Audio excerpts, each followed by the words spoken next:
கேள்வி ஒன்றாக இருந்தாலும் பதில் எப்படியா இருக்கான், ஆளுக்கு ஏற்ற மாதிரி மாறுபடும். நேரில் வந்துட்டால் என்ன பண்ணிடலாம், எல்லா கேள்வியும் கேட்டு தெளிவாக. அதுக்கு தான் சத் சங்கம். என்னுடைய நோக்கம் எல்லாம் மனிதர்கள் எல்லாம் மகிழ்ச்சியாக இருக்கணும், அவ்வளோதான். எண்ணமற்ற நிலை சாதிக்க இயலுமா? நம்ம கேள்வி கேட்டோன்னு அசந்துருவோம். ஐயோ, எண்ணமற்ற நிலையா? அது வர கரிய புளியை அடக்கலாம், அதை செய்யலாம், இதை செய்யலாம், மனசை வந்து அடக்க முடியாது, இப்படிலாம் வர சொல்லிட்டோன்னே நமக்கு வந்து ஒரே சுகமாயிடும். நம்மளும் தான் சும்மா உட்காந்துக்கிறோம். அங்கே தான் டீ கடைக்காரன் வரான். அப்போ தான் சிலுக்கு சுமிதா வந்து நேற்று ராத்திரி எங்கள் அம்மான்றா. நானும் உட்காந்துக்கிறேன், சந்தோஷமாக தான் உட்காந்துக்கிறேன். ஓம் நமோ நாராயணாயே. என்னடா நாயேன்றான். ஓம் நமோ நாராய சிங்கம். இப்போ மனசு என்ன பண்ண முடியல, என்னால் இப்போ டென்ஷன் ஆயிடுச்சு. இப்போ இந்த கேள்வி கேட்டோன்னு பெஜராயிடுச்சா இல்லையா? சனினே தூங்கும்போது என்ன ஆச்சு உனக்கு? டெய்லி என்ன பண்ணுகிற? மனமற்ற நிலைக்கு போலியா நீ? போனியா இல்லையா? எவனோ ஒருத்தன் கேள்வி கேட்டால் அசந்துட்டேன், பயந்துட்டேன். நீ ஆமாம் பொழுது, ஐயோ பெரிய விஷயம் அது. ஆமாம், கறியை புளியை அடுக்கலாம், அது கரடி அடுக்கலாம், வாழை பூச்சி சுற்றலாம், என்னவோ பண்ணலாம், மனுஷன் அடுக்கவே முடியாது. ரொம்ப சிம்பிள். டெய்லியும் நம்ம தூங்குகிறோம். என்ன பண்ணுறோம்? தூங்கும்போது என்னாச்சு? தூங்கிட்டா பிரச்சனை இருக்குதே இல்லை. கடங்காரன் வந்தான், ஜீனத்தின் கனவில் வந்தால் உன் போலவே. அது யார் அந்த பெண்? ஒரு நடிகை. அம்மா, அந்த கழுதையை நீ கட்டி பிடிப்பது. கழுதையை கட்டி பிடிச்ச நானே. முதலாக காதல் டூயட் பாட வந்தேனே. பாட்டெலாம் கேட்டுக்கிறீங்க தானே? இப்போ மனசை அடக்கணும்னா ஒரே ஐடியா தான். உட்காந்துன்னு டெய்லி தூங்குறியா இல்லையா? நம்மள யாரை?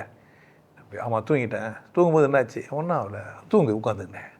அதுக்கு தாண்டா காலெலாம் அப்படி 2 சொருவும் நானுங்க, கீழே விட மாட்டாங்கல்ல. உட்காந்துன்னு தூங்க கற்றுக்கணும் ஆயிடுச்சே. அடங்கிச்சா இல்லையா? அடங்கிச்சு. சாத்தியம் தானே? நான் உங்களுக்கெல்லாம் பயிற்சியை படுத்துன்னு தூங்குங்கடா நினைக்கிறேன். என்னென்ன தலைகணி வச்சுக்காமல் தூங்கு, இவ்வளோதான் விஷயம். அப்போ மனம் அடங்குமானா? அடங்குங்க, தானாக அடங்கும். ஏன்? நீங்கள் அதை போய் அடகு கிடக்கு பார்த்தா தான் என்ன ஆகாது? கலர் நின்னா அடுப்பு அமையா? கம்முன்னு விட்டா என்ன ஆகும்? நீங்கள் ஃபூன்னு ஊதுனா அமையாது. மேலே ஒரு லேசாக கிளாஸ் மேலே எடுத்து மூட்டு நீங்கள் வச்சுங்க, புசுக்குன்னு அமைஞ்சிடும். ஏன்? காற்று போல, ஆக்சிஜன் இல்லை, அது எரியாது. அது மாதிரி உள்ளே நீங்கள் சப்ளை பண்ணிக்கிறீங்க. மனசை அடக்கணும், மனசை அடக்கணும். ஸ்பூனாக நெய் ஊற்றுற மாதிரி ஊற்றினுக்கிறீங்க. மனசை அடக்கணும். அது தீ விட்டு எரியுது. அது எரி வச்சே வர காமிச்சேன். டேய், நெருப்பு போட்டால், அதை போட்டால், இதை போட்டால் எரிஞ்சினே தான் இருக்கும். என்ன பண்ணாத? எரியத்தை அடங்குது என்ன பண்ணா? கொதிக்கத்தை அடங்குனா எரியத்தை நிறுத்தணும் சொல்லி வச்சுருப்பானுங்க. அப்படி தானே? கொதிக்கத்தை அடங்குது என்ன செய்யணும்? ஆமாம், கட்டை 2 இது தண்ணி வச்சுட்டு போயினே இருப்பார் அவர். அது பிரியாணி ஆகிடும். கறி தானே? இல்லை, நெருப்பு எடுத்து மேலே போட்டு கம்முன்னு போயிடுவார். கீழே இருந்து காமிச்சது கொஞ்சம் போனதில்ல, போய் மேலே இருந்து கீழே இறங்குன்ட்டு. இது பைத்தியம் தானே தெரியுமா?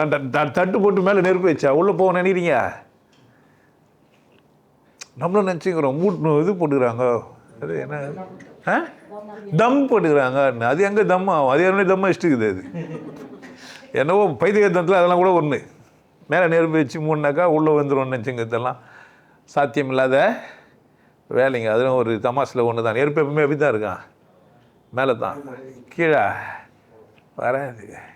நடக்கிறது இல்லை, சாத்தியம் இல்லை. ரொம்ப கம்மியாக போவோம், ரொம்ப கம்மியாக இருக்கும். அப்போ மனசு எண்ணமற்ற நிலை சாத்தியமானா இதெல்லாம் எனக்கு புரிஞ்சிச்சு. ஆமாம் தானே? எப்படி தூங்கணும்? நம்ம இவ்வளோ கடங்குது, எப்போ தூங்கணும்? தூக்கம் வரேன்னா காலைல பாட்டில் ஒச்சமா தேர்ந்தமா ஊற்றணுமா, ஃபோன் நம்பர் எவனா கட்சிச்சா என்னடா பண்ணுறேன்னு கேட்டோமா என்ன? நல்ல கதை இல்லையா? அது கேட்கறதுக்கு வர ஒருத்தங்க ஒரு கவுண்டர் கொடுப்பான். மனம் இப்போ அடங்க. நான் சொல்கிறதெல்லாம் நீயே யோசிச்சு பாரு. உன்னால் தூங்க முடியுதுன்னா மனம் அடங்குது தானே அர்த்தம். அப்போ உட்காந்து என்ன பண்ண முடியும்? ரொம்ப சிம்பிள். உட்காந்து தூங்கணும்னு நினச்சிக்கோ, அவள் தான். எதுக்கு ரொம்ப போட்டு யோசிச்சுங்குது? சிவாய சொல்லு, காவனை சொல்லு, நாயை நேனி, பூனை நேனி, சிங்கத்தை நேனி, கிருஷ்ணனை நேனி, ராமனை நேனு, அனுமான் பார் மாற பிறந்து காமிச்சாரு. கூப்பிட்டு அனுமானை கூப்பிட்டு பிறந்து காட்ட சொல்லணும். நம்ம பார்க்கணும் உள்ளே எப்பரா 2 பேர் ஒன்றா தானே. அது பிரித்த உடனே உள்ளே யார் இருக்கிறாங்கன்னு பார்த்தீங்களா? சீதாவும் ராமாவும் உள்ளே உட்காந்துக்கிறான்னு. அப்போ ராவணன் எதை தூக்கின்னு போனா? அப்போ பைத்தியகாரத்தனத்தில் உச்சம் அதெல்லாம் எல்லாம்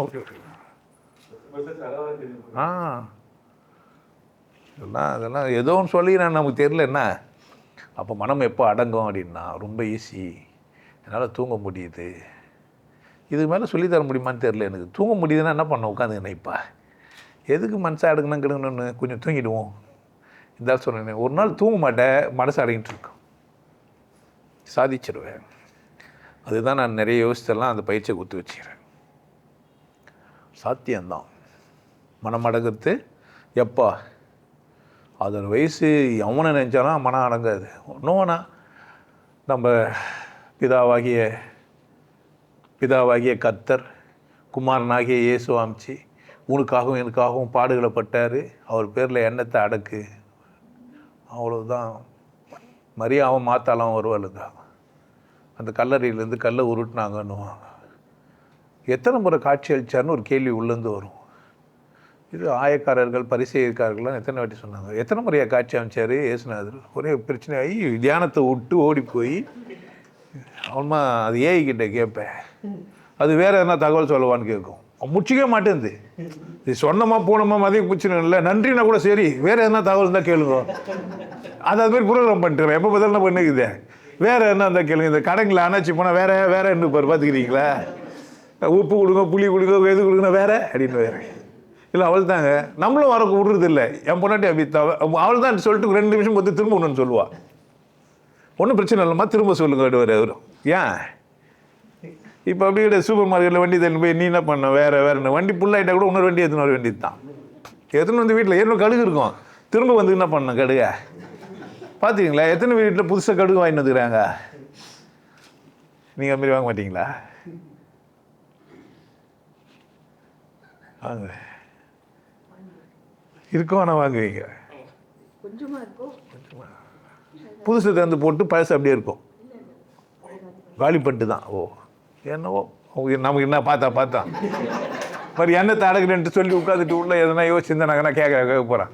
அடிக்கிட்டேன் இப்போ நான் உலகிறேன், நான் எண்ணத்தெல்லாம் அடிக்கிட்டேங்க என்ன என்ன கேட்க போகிறீங்க? உள்ளே வந்து என்ன தெரிய போகுதே தெரியும். தூங்குற மாதிரி பாவெல்லாம் பண்ணலாம் தானே, ரொம்ப ஈஸி. நாம் தூங்குகிறோம், நம்மளால் எண்ணம் இல்லாமல் இருக்க முடியுது. உங்களுக்கு கஷ்டப்பட்டுட்டானுங்க, எண்ணத்தை அடக்க முடியாது அது இதுன்னு சொன்னோடனே நீங்கள் என்ன ஆகிட்டீங்கன்னா, ஐயோ ரொம்ப பெரிய டேஞ்சரான வேலை போல், இது வந்து யாரோ ஒரு யோகி யாரோ ஒருத்தர் தான் சாதித்தாங்க, நமக்கு அதுக்கும் சம்மந்தம் இல்லை போல் அப்படின்னு நினச்சிட்டிங்க. அது கரிமீன் சாப்பிடாம இருந்தால் தான் சுருட்டி போய் ஒட்டி போய் நமக்கு காம சிந்தனை நிறைய ஆயிடுச்சு. ஏன்னா நம்ம கரிமீன் தான் சாப்பிட்டுக்கிறோம், அதனால் என்ன பண்ணிப்போம் வெறி கொண்டு திரிஞ்சு நிற்போம். அதெல்லாம் சும்மா பேச்சு. தூங்குறேன் நான் அப்படின்னு எனக்கு புரிஞ்சிச்சேன்னா என்னத்தை நல்லா பண்ண முடியும், அடக்க முடியும். ரொம்ப எளிமையானது, போட்டு காம்ப்ளிகேட் பண்ணாதீங்க, ஈஸி. உங்களுக்கு எல்லாருக்கும் ஒரு விஷயம் சொல்கிறேன், ஆனந்த வாழ்வு அப்படின்ற ஒரு கோர்ஸ் யூடியூப்பில் போட்டு வச்சுருக்கேன். Happy life course. நீங்கள் மெம்பர் ஆனீங்கன்னா ஆனந்த வாழ்வு கோர்ஸை நேரடியாக நீங்கள் யூடியூப்பில் பார்க்கலாம். ஃபேமிலியாக டிவியில் போட்டு என்ன பண்ணலாம், எல்லாரும் ஃபேமிலியாக போட்டு பார்க்கலாம். ஒருத்தர் தான் சப்ஸ்கிரைப் பண்ணீங்க, 5 பேர் 6 பேர் என்ன பண்ணலாம், நீங்கள் அதை பார்க்கலாம். வாய்ப்பு பயன்படுத்திக்க. நல்லா இருங்க, சிறப்பாக இருங்க, கொண்டாட்டமாக இருங்க. உங்களை நீங்கள் மதிப்பு மிகுந்தவராக மாற்றுறது உங்கள் கையில் தான் இருக்குது. நல்லா இருங்க. நான் ஒரு வாய்ப்பு என்னை பயன்படுத்திக்கலாம். நல்லது.